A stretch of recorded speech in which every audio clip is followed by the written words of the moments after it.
Thank you very much. We'd definitely like to thank the Charleston County Economic Development Office, who, although they have no DevOps personnel who could benefit from this amazing conference today, were gracious enough and appreciative enough to sponsor this session. So we thank them. And on their behalf, I'm pleased to introduce our next speaker, Dave Johnson. Dave Johnson is, I would say at 20 years, you're a veteran. I call myself a veteran, so it's not I'm not putting you down.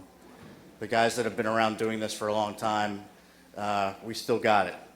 But Dave has been doing this for 20 years plus with Sun and IBM originally, and now with a terrific company called Apogee, based in San Jose, about 500 employees.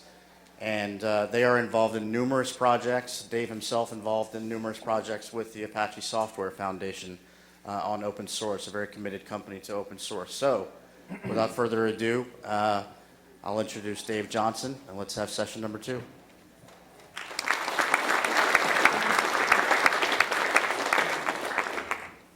Good morning, everybody. My name is Dave. I work for Apogee. Maybe you've heard of Apogee recently because we IPO'd a couple of weeks ago. But my lawyers say that I can't really say anything about that except for I got this cool T-shirt. Had the option to buy it. So let's see. So I think I'm here just to kind of provide a break from talking about Kubernetes. And so that's what I'm going to do. I'm going to move up the stack, kind of past infrastructure as a service, past platform as a service, all the way up to backend as a service. I'm going to talk about Apache Usergrid. So this is an open source backend as a server product. I'm not really going to talk about, I should say backend as a service product. I'm not really going to talk about Apogee very much. I'll mention it a couple of times during the talk. But this is really about the open source project Apache Usergrid. So I'm not from Charleston. I'm from Raleigh, North Carolina. Lived there pretty much all my life. But I do have a connection to Charleston. So this is a house on South Battery where my great grandfather lived. And he took this really cool picture of a shell exploding at Fort Sumter.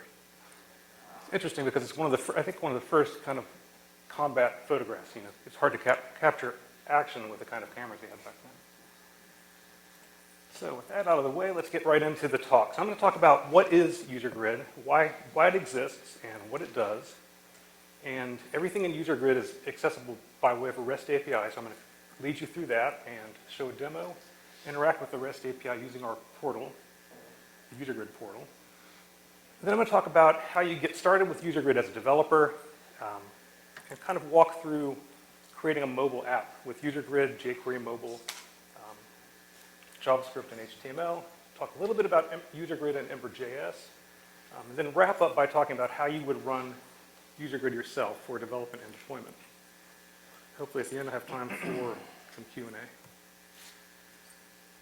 Okay, so the idea with Usergrid is that app developers typically know how to come up with cool ideas for apps and build compelling user experience and consume services in the cloud through APIs. But app developers don't always know how to stand up servers and provision databases, and even if they do, don't necessarily know how to scale them up to a huge number of users. So the idea with Usergrid is that Usergrid kind of plays the part of that server. So app developers don't have to do that. So app developers can focus completely on building their app and just consider their backend to be another service that's in the cloud. So Usergrid is supposed to be a complete backend as a service. It's really a database, a graph database wrapped in a REST API. And that makes it sound kind of complicated. It is a graph database, but when you interact with it, it seems much more like just a regular database with a kind of an SQL-like query language. There are 3 parts of Usergrid. There is a web application, and that is the thing that provides the REST API, and it talks to the Cassandra database. We use Cassandra. Apache Cassandra is a NoSQL kind of key value store that makes it easy for us to scale Usergrid in a linear fashion. So just if we need more data, we just add more servers. Need more users, add more servers. Very easy to scale Cassandra. Second part of Usergrid is the management portal. So there's a comprehensive management portal written in Angular.js. that allows users to go in and kind of manage the applications they have running on Usergrid. And finally, we have a bunch of client SDKs. Now, since Usergrid is it's a REST API, you don't really need a client SDK. A lot of developers prefer to work with kind of tools for their own language. So we have iOS SDK, Android, Ruby, .NET, and even a command line SDK. So the core services that Usergrid provides, the big one is, it's a database. So you can store JSON objects in this database. You can store collections of JSON objects. You can have connections between them. You can give them geographic location, latitude and longitude, and then you can query all objects within 500 meters of this location or within a bounding box. You can store any kind of entity that you want, any kind of object you want in Usergrid with any properties, but we also have built-in objects like users, groups, kind of got a built-in social graph. We also do authentication and have roles and permissions. So you can control which users can access which kind of URLs within your API. We also support file management and file uploads, so assets. And in the new 2.0 version that we have coming, we support push notifications for Apple and for Android devices. So the limitations. The biggest limitation of Usergrid is that there's no way to do any kind of server-side logic. There's no way to do any kind of validation. So you can control who has access to the data, and you can enable storage of data and indexing and queries, but if you need to have validation, any kind of server-side logic, then you're back to running some kind of server. Maybe that server doesn't need to be as a big a deal as if you were running databases yourself in the cloud, but you still have to stand up something. That could be an API gateway. So you could use an API gateway. So Apache has a product called Apache Edge, which is an API gateway, and you could use that to provide the server-side logic and validation. Or you could just stand up something on OpenShift. Some other factors. So Usergrid is open source, and usually that's like a big benefit, but it literally is open source right now. When you download it, you get the source code, you have to build it. We've got a binary release on the roadmap, but we haven't been able to get to that yet, hopefully soon. The other thing is Usergrid is software. It's not a service, so somebody has to run it. So if you want to run it, you have to kind of learn how to run Tomcats and Cassandra and all that kind of stuff. Or you have to pay somebody like Apogee to run it for you. And another factor to keep in mind is that Usergrid 2 is, the new version of Usergrid is the one we want people to use. It's the one that we've been using in production recently, but it's not quite ready yet. Hopefully in the next couple of months it's going to come out. In addition to Cassandra, it also requires Elasticsearch for search. So that makes it a little bit more difficult to run it. So Usergrid has been open source since 2011 on GitHub, and we've been in the Apache incubator for about a year now, learning how to kind of follow the policies of Apache, learning what it means to be an Apache project, and hopefully in the next couple of months we're going to graduate to full top level status. Okay, so the Usergrid API. Usergrid API is a REST API, and what that means is it's basically sending JSON data over HTTP. So we use post, get, put, and delete to create, retrieve, update, and delete JSON entities. I'm saying entities now because in Usergrid we expect entities or JSON objects to have a UUID that's assigned by Usergrid to uniquely identify the entity. We expect them to have a name which uniquely identifies an entity within a collection. So for example, if you have a collection of cats, within that collection of cats, they can be uniquely identified by the name. And then each entity has a type. So within a collection of cats, every entity is of type cat. We index every single property on an entity. So if you give us an entity with kind of nested values and arrays of objects, that's fine. We're going to index everything, and you can actually query into that, much as you can do with MongoDB. We have an SQL-like syntax for queries, which I'm going to show you in just a minute. I'm going to do a demo of the portal. So Usergrid is multi-tenant, and that means that multiple organizations can use one Usergrid installation without kind of interfering with each other. It's kind of like GitHub. On GitHub, you have organizations, and each organization can have repos. Usergrid is like that. Each organization has apps.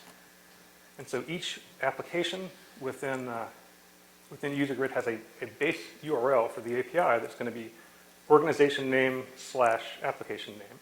And then under each application, we have collections. So collection URL is going to be slash organization name, slash application name, slash collection name. So I mentioned that we have some built-in objects in Usergrid. So every single app has collections of users, collections of groups of users, roles, that's for assigning permissions to users, activities, which are kind of like just something that a user does in the system. Like if you're a social network, maybe an activity is posting a picture. If you're building like a bug tracker, maybe an activity is like reporting a bug or commenting on a bug. And then we have assets, which are uploaded files. So Usergrid is based on Cassandra, which is NoSQL, so we don't have relational stuff. Like we can't do joins between collections, but we do have this concept of connections. So for example, if you have a user named Dave, and Dave is connected to pets, Dave has like a collection of pets, that would be the URL. So /user/Dave/pets. So you would post pets to that collection to kind of give Dave pets, and you would do a get on that to get Dave's pets. And I'm going to show you that exciting business application in a couple of slides. Okay, so here are some queries. We're not going to really read those. I'm going to actually show them by giving a demo. So I'm going to risk the wrath of the demo gods here. I've got Usergrid running on this machine. And this is the Usergrid console. So like I mentioned, this is written in Angular, and it is pretty comprehensive. So I'm logged in as a super user right now, and you can see over here the different organizations that are available in the system. You can see here within this organization there are a couple of applications. I'm in the application called Query Test. And within this application you can look and you can see the different collections that it has. Not too many objects in this collection. You can see the users. Actually, let me pick a different organization here. Okay, this one has some data. There's an interface that you can use to view and query collections. And all of this stuff is going through the REST API. So none of the stuff that's done by anything that's done in the portal you can do in your applications as well. So I've got a couple of collections here, and you can interact with them. You can create entities just by posting JSON data. But the part that I think is cool is the shell. The shell is it's kind of a way you can interact with Usergrid by using an HTTP-like syntax. So for example, if you want to get the collection of users, you would just do get on /users, and you'd get back the JSON data, the very same JSON data that you get back from the API as a programmer.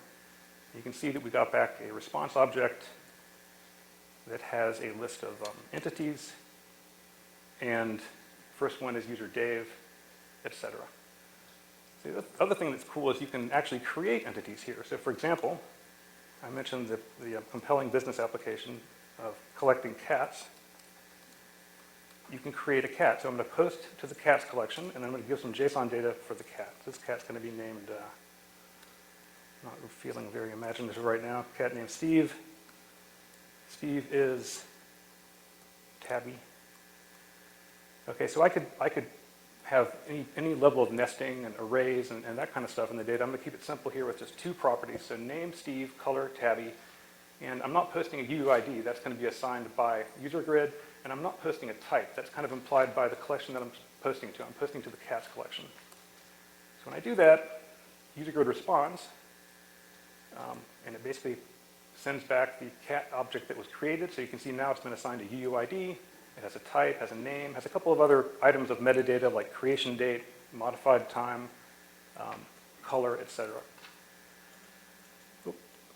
Okay, so let's take a look at one other aspect here. So I mentioned connections. So if you do a get on /users/Dave/pets, that means you're asking for everything that's connected to user Dave with the typed connection name of pets. So you can see it comes back with a bunch of different cats. Cat named Bertha, cat named Marquis, etc.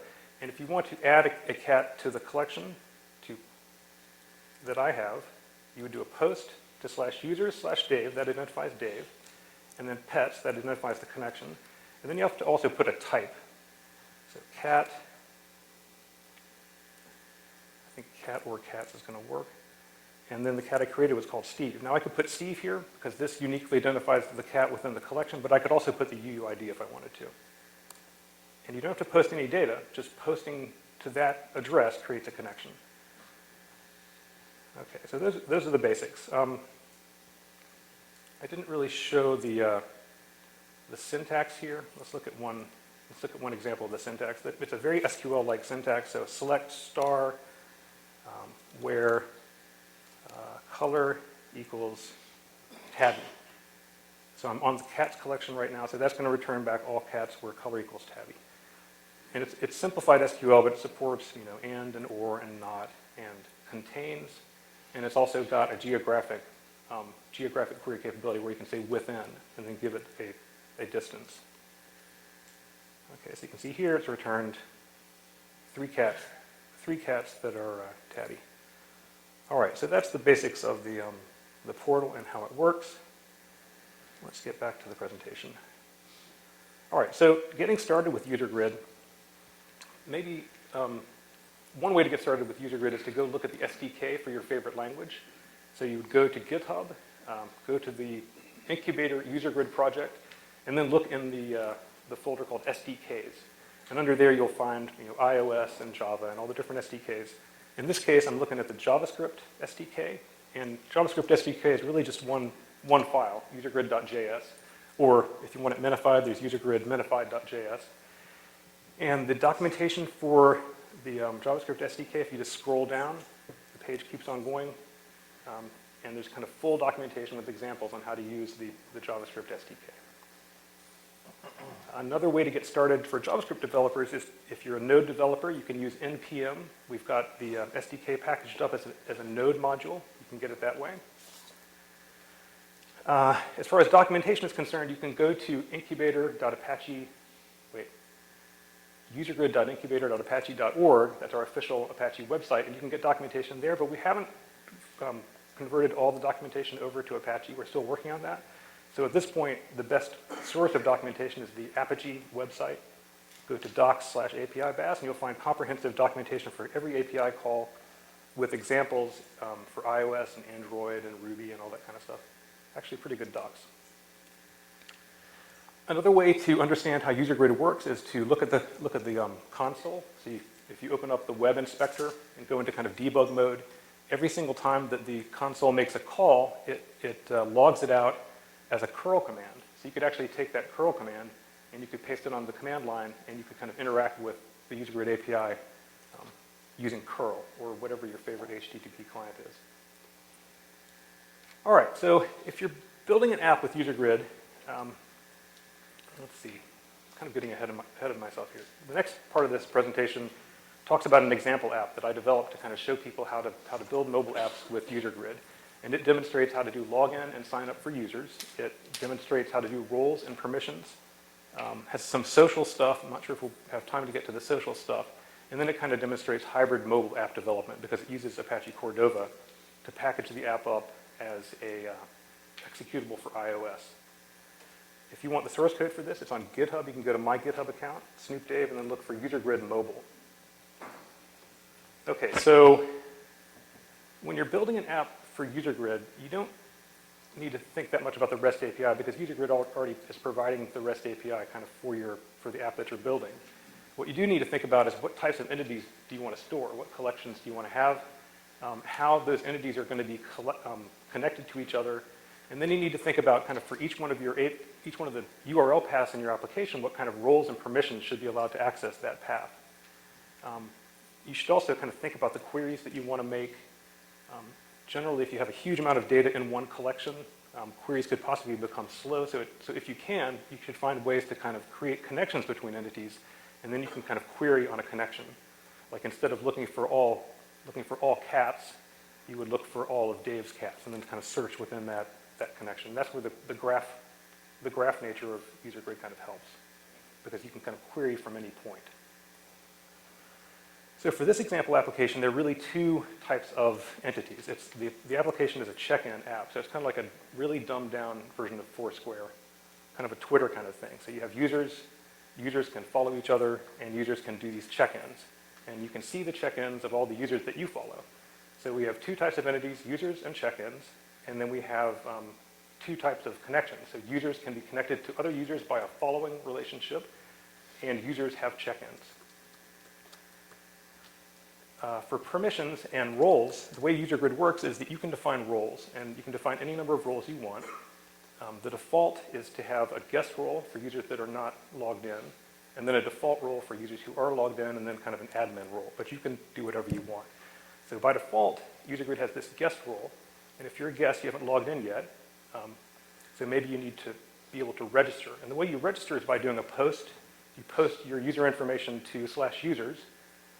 So you would post like a username, what you want your password to be, your email address. And when you post to that endpoint, that creates a user entity, and then Usergrid is going to take care of the account activation, depending on how you have things configured.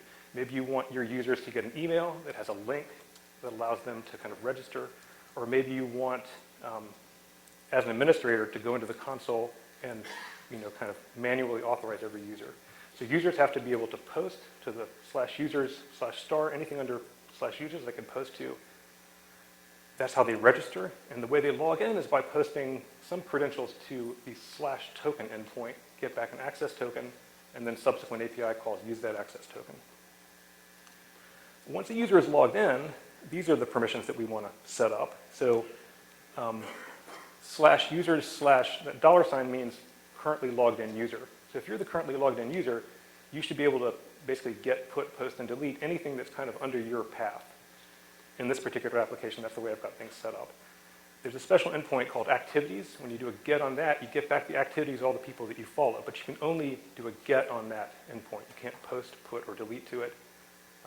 For the /users/star endpoint, you want to be able to do a get on that so that you can get the list of users that are in the system and pick which ones to follow. And but you can't post to other users. You can't modify other users, so that's restricted by the permissions. And then finally, for /users/current user, you can get your user record, and you also do a put to update it. So that's how you think about permissions in Usergrid. You think about each path and what roles you're going to kind of allow to do HTTP operations on that path. So in the Usergrid console, this is what the default role looks like. Actually go here to the role interface. And you can see if you want to add a permission, you basically just type in a path, and then you just indicate what operations the user can do on that path. Okay. So that's permissions. All right, so the way I got started with this app was to start with the Usergrid JavaScript SDK. We've seen this page before. And then I picked jQuery Mobile. So jQuery Mobile is a framework that makes it easy for you to build web applications that are going to work well on mobile devices. So they're going to be styled appropriately so they look nice. They're going to be able to respond to touch commands and that kind of thing. Also decided to use Apache Cordova. So Apache Cordova is a way that you can take a web application and kind of package it as a native application and then run it on iOS or Android or Windows Phone, or they support a whole bunch of different platforms. So to get started with Cordova, I used Node Package Manager just to install it.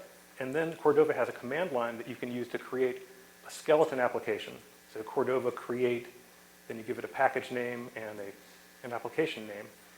Once you've created an application, then you can add support for the different mobile operating systems that you want to run on. So for example, Cordova platform add iOS means add the ability for me to run this on iOS. Okay, so this is what Cordova generated for me, the IDE view. So it creates a whole bunch of stuff. I'm not really a fan of a whole bunch of boilerplate code, but this works. It creates an index.js file and an index.html file. And that's where you can put, index.js is obviously where you put your JavaScript, and the HTML is where you put your HTML. You can add as many JavaScript or HTML files as you want, but for my application, I really just need these two. So the next thing I did was to add in jQuery Mobile and the Usergrid SDK. I'm not using any package management stuff on this application, just trying to keep it simple. All right, so actually, let me go ahead and show you the application. I've got it running with Grunt Connect here. in the browser. So you can run it in the browser for development. And then once you're ready, you can package it as a native app. So this is what it looks like. So this is a login page. I'm actually logging. It's actually backed by the free Usergrid service that Apogee provides. So if you log in, then you can see the check-ins of all the people that you're following, including yourself. And for each check-in, there's a page that could have interesting information about the check-in. There's a list of the users on the system. And for each user, you can click and you can see their check-ins that they've done, or you can choose to follow them. Let's see what else to show. We'll log out and show that there's also a sign-up page. Okay, so let's take a look at some of this stuff. All right, so how do we do logins with Usergrid? It's really very simple. There actually are a variety of different ways to do logins. We support OAuth 2, and we also support Facebook and Ping identity logins. So if you're an app developer, those kind of come free with Usergrid. So I'm going to show you kind of on the command line how to do a login. We'll just run this command. So what I'm doing is I'm posting to the Usergrid host, which is on my local machine, 161. Then it has the organization name, test organization, then the application name, check-in1, and every application has a /token login endpoint. So I'm going to post that. Let's take a look at what happens. Looks like I need a new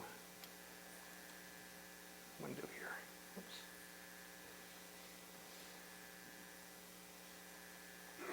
Whoa. Didn't do that right. Hold on.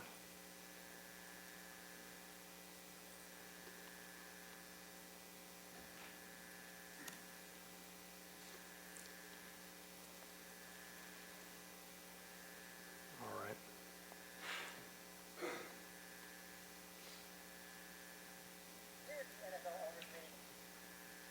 Okay, so we're posting, I'm using an HTTP client called HTTPie, which is kind of like curl, but it makes it easier to, a little bit easier to interact. So I'm posting to this endpoint, and then I'm posting username equals Dave, password equals Dave, grant type equals password, and HTTPie is going to kind of turn that into JSON data and post it to the server. And you can see that the server responded with the most important thing here is an access token, and I've got to use that in any subsequent calls that I make to Usergrid. And it also includes information about user Dave. Okay, so that's how you do a login with just from the command line. In an application, the way you do it is using the Usergrid client. So the first thing I do in my application is to create a Usergrid client. And when you create the client object in JavaScript, you've got to give it the application name, the organization name, and then the URL of the Usergrid server. And my application is based on jQuery mobile, so I've got to wait for jQuery mobile to be initialized. That's the mobile init event there. Once it's initialized, it calls my callback. And the first thing I do is to check the browser local storage to see if there is a username and an access token already in local storage. If there is, then I use this Usergrid client get entity to attempt to get the user with that name. If I'm able to get the user, that means we're logged in. If I'm not able to get the user, that means that the access token is probably expired, something else is wrong, so I redirect the user to the login page. All right, so we've seen the login page. In jQuery mobile, every page of your application is just a div, and in my case, it's a div within that one HTML file. And the div, this page div has a header, has some content, has a login form here with username and password, and has this method, login, that gets called when you try to log in. So here's the login method. Pretty simple. All it does is grab the username and password from the form, calls the Usergrid login method, gives it a callback function. If the login works, save the user information in local storage, and we're off. Okay. Let's see. So let's talk about adding check-ins. So how do we model check-ins? So check-ins are really a form of activity, and Usergrid has built-in support for these things called activities. And every user has a collection of their own activities. If you want to create an activity for your user, you would post to /users/your username, or If you just use me, that means the current user, and then activities. So you post to that activities endpoint, and then Usergrid has some special server-side logic so that when you do a get on the /activities endpoint, it's smart enough to figure out which users you're following and only returns activities for the users that you're following. So this is what a check-in looks like. So when you check in, you basically put some text that tell people what's up, and you put in your location. Unfortunately, I'm not automatically detecting location and latitude, longitude. That would be a very nice thing for this demo, but I'm just letting people enter a string for their location. That's what the check-in form looks like, pretty familiar looking jQuery mobile code, just like we saw before. And the function to create a check-in, all it does is call the Usergrid client. So Usergrid client, create activity, and then we pass in some data about the check-in. The check-in can have an actor name, and then basically pass in the location and the content, and that's as easy as that. All right, so I'm not going to talk about the whole adding follower relationship, how you get users to follow each other, because really it's the same thing as just creating connections. We've seen that before. So I'm going to skip over this part of the presentation. And let's talk for a minute about packaging and running with Cordova. So this is grayed out because I thought I was not going to talk about it, but I guess I'll just mention that to go from just a simple web application that runs in a browser to Cordova, I only had to make one change in my code, and that is what this screen shows. I had to wait for jQuery mobile to get initialized. I had to wait for the mobile init method.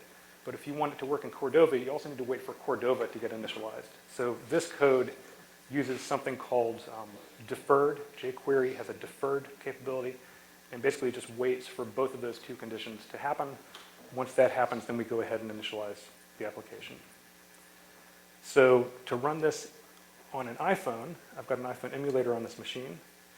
All we need to do is go to the project and type Cordova emulate iOS. So just to show you what that looks like and how easy that is, I'm going to kill the web server here. Cordova emulate iOS.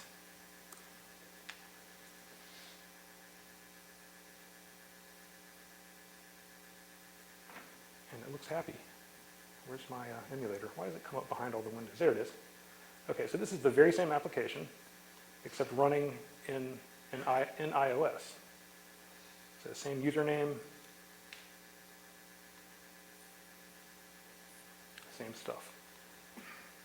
And this is actually, again, using the Apogee free hosted version of Usergrid. All right. So that's how to build a hybrid mobile app with Usergrid. Let's get back to the presentation and talk a little bit about Ember.js. So when I proposed this talk, I was going to talk a little bit about Ember.js, but I didn't get as far as I wanted to. The reason I wanted to look into Ember.js is because a lot of app developers these days are using frameworks like Angular or Ember.js, and they actually don't like our JavaScript SDK that much. Our JavaScript SDK is kind of old school, so it would be good to provide maybe an Angular specific or an Ember specific kind of plugin so you can use Usergrid easily from one of those frameworks.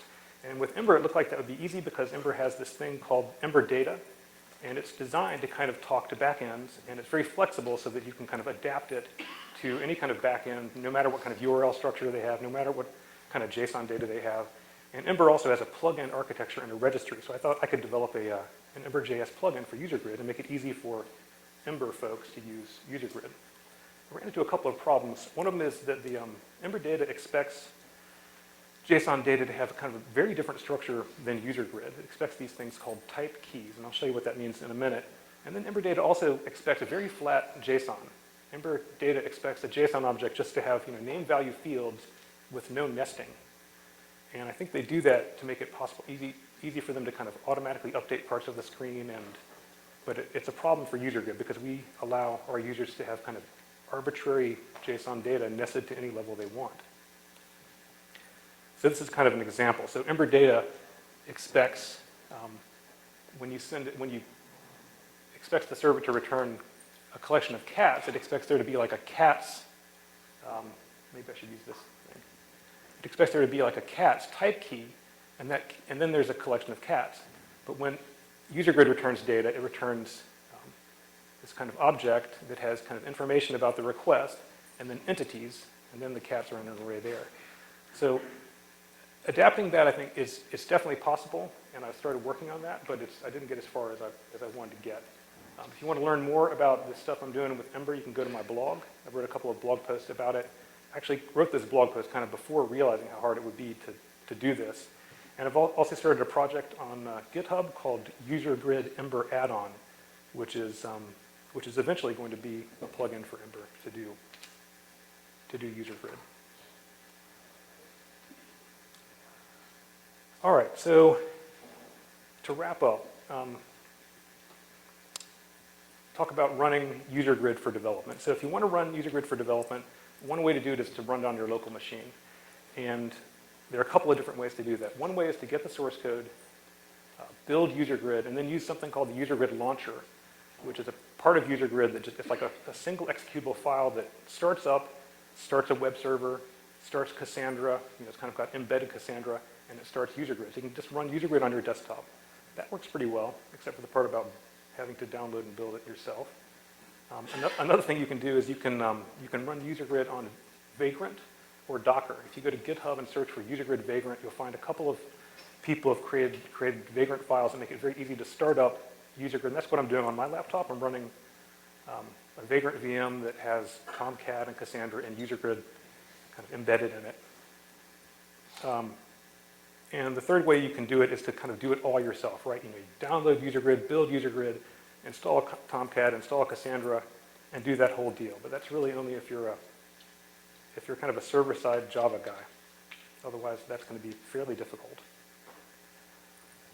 Okay, for running Usergrid in production, there are I think really only two options. You can do it yourself, and that means you install, configure, and maintain Cassandra. And that's going to be easy for you if you know how to run Tomcat and Cassandra in production.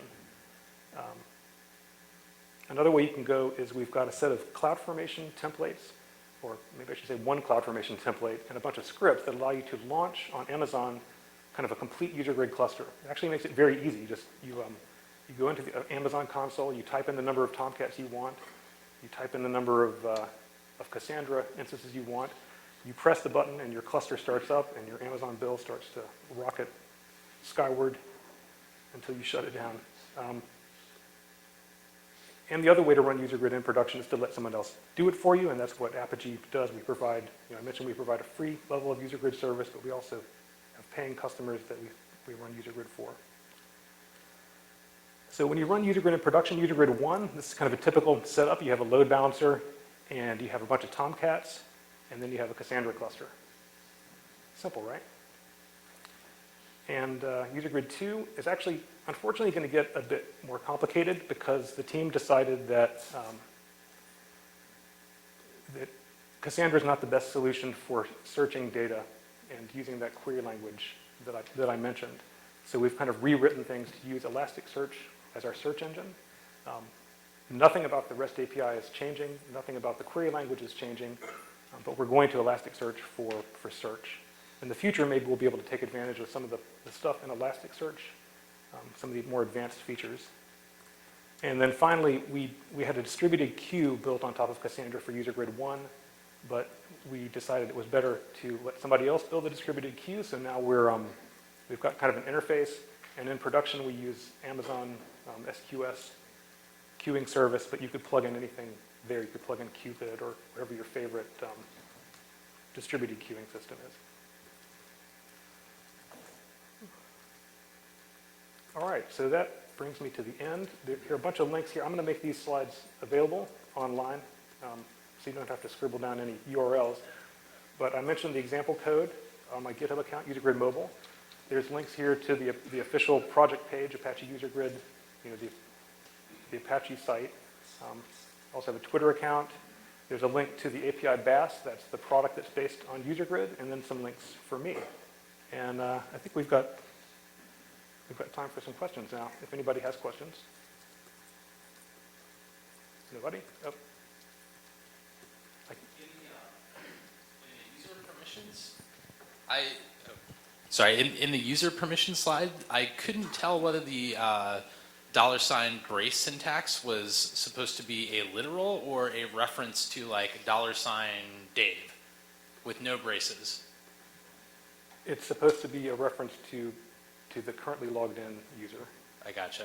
I asked because like that collides with the shell expansion syntax, and I'm thinking to myself, typing in queries with the braces in there into a command line may give unintended behavior. Yeah, so you would only be entering that like as a field in a JSON object. I got you. Like, say, when you're setting up permissions, you know, there are API calls for doing that. So you'd be posting to the roles collection, and you'd be posting that kind of data. So you shouldn't have that problem. You're going to be escaping JSON anyway. Got it. Thank you. Yeah. Anybody else? Yes. We do not currently support patch, but our put is really like a patch, for better or for worse. When you do a put, you can do partial updates. Patch would be a better thing, but the API was designed before patch was standardized. Anybody else? If you are out there, please call out because I can't really see hands. All right, well, thanks a lot, folks.